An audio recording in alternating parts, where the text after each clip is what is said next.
করতে হইব, নাহলে আপনি কোনোদিন কামার করে আপনি সফলতা অর্জন করতে পারবেন না। আসসালামু আলাইকুম।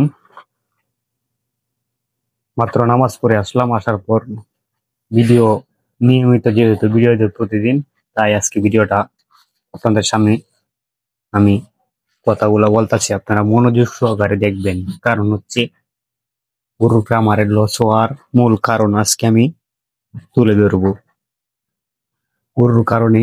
গরুর খামারে লস হওয়ার মূল কারণ হচ্ছে, আপনি যদি গরু লালন পালন করেন, হাঁস, মুরগি, গরু, ঠিক আছে, যে কোনো খামার করতে পারেন। আপনি খামারের যদি আপনি ওরা যদি না বুঝেন, মার্কেটটা যদি আপনি না ধরতে পারেন, তাহলে তো আপনার কোনো সময় লাভ করতে পারবেন না। আমাদের বুঝতে হবে যে আপনার এলাকায় কোন জিনিসটার বেশি চাহিদা। আপনার এলাকায় যদি কোয়েল পাখির চাহিদা বেশি থাকে, তাহলে আপনি কোয়েল পাখির লালন পালন করবেন। যদি আপনার এলাকায় ব্রয়লার মুরগির এই আপনার ভালো দাম পান, তাইলে আপনি ব্রয়লার মুরগি লালন পালন করবেন। যদি আপনি গরুর ভালো দাম পান, তাহলে আপনি গরু লালন পালন করবেন। আপনি যদি দুগ্ধবতী গাভী, হুম, যদি আপনি দুধের যদি ভালো দাম পান, তাহলে আপনি দুধের খামার করবেন। আমার কথাটা আপনার পরবর্তীতে কাজে লাগবে। আমার যে কথাটা বললাম, আপনি সেই কথার ভিত্তিতে আপনি কাজ করতে হইব, নাহলে আপনি কোনোদিন কামার করে আপনি সফলতা অর্জন করতে পারবেন না। এখন ধরেন যে আমাদের এলাকায়, আমি যেটা বলি আমাদের এলাকায় কিন্তু আপনার হাড্ডি সার গাভী গুলা যেগুলা মোটা তাজাকরণ, এগুলা নিয়েই মানে বাজারে চাহিদা বেশি।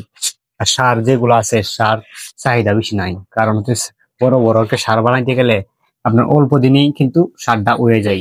কিন্তু আপনাকে গাভী বানাইতে গেলে মাংস কিন্তু অল্প দিনে ধরানো যায়।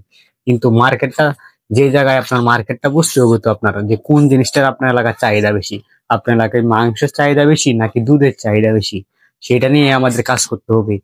এখন আমি মাংস উৎপাদন করলাম, গরু, ঠিক আছে, মোটা মোটা তাজা উৎপাদন কিন্তু করাটা একবারে সহজ।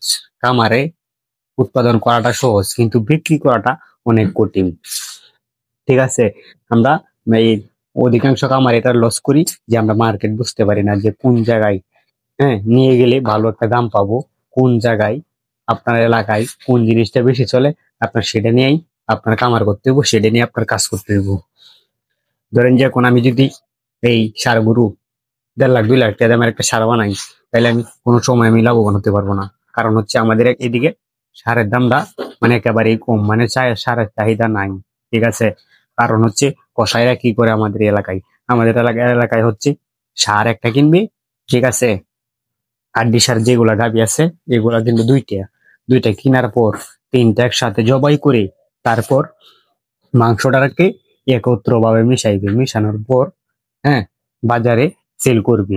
এইভাবে কসাইরা এইভাবে মানে তাদের ব্যবসা পরিচালনা করে। কিন্তু আমি মার্কেট বুঝি না। মার্কেট যে জায়গায় আপনার দুধের দাম বেশি পাইবেন, দাম যদি আপনি 50 টাকা পাইন, 40 টাকা পাইন, তাইলে আমরা পোষা যেতাম না।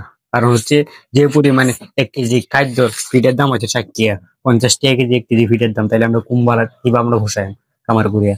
তাই আমি খামারি ভাইদেরকে বলবো যে আপনারা আপনার নিজের এলাকার মার্কেটটা বুঝে তারপর আপনি গরুর খামার করবেন, তাহলে আপনি এখান থেকে অনেকটা লাভবান হতে পারবেন।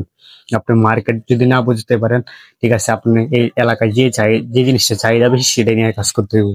এখন আমি এই আপনার কয়েকদিনই মোটা তাজা বানায় আনবো, গাভী কয়েকদিনে মোটা তাজা বানায় আনবো। এখন যদি না পাই, উৎপাদন করাটা একবারে সহজ হয়েছে। এখন যদি এখন যুগে উৎপাদন করা একবারে সহজ, কিন্তু বিক্রি করাটা অনেক কঠিন, ভালো একটা দাম পাওয়া যায় না। যার কারণে নতুন খামারি ভাইরা, আপনার এলাকায় যদি দুধের চাহিদা বেশি থাকে, তাইলে আপনি দুধ দুধের খামার করবেন, ঠিক আছে। আর আপনি যে এলাকায় যদি মাংসটার বেশি চাহিদা, মানে সার রইলে সার নিয়ে লালন পালন করবেন। যদি গাভী হয় গাভী নিয়ে লালন পালন করবেন। এই কথা বলে আমার আসসালামু আলাইকুম।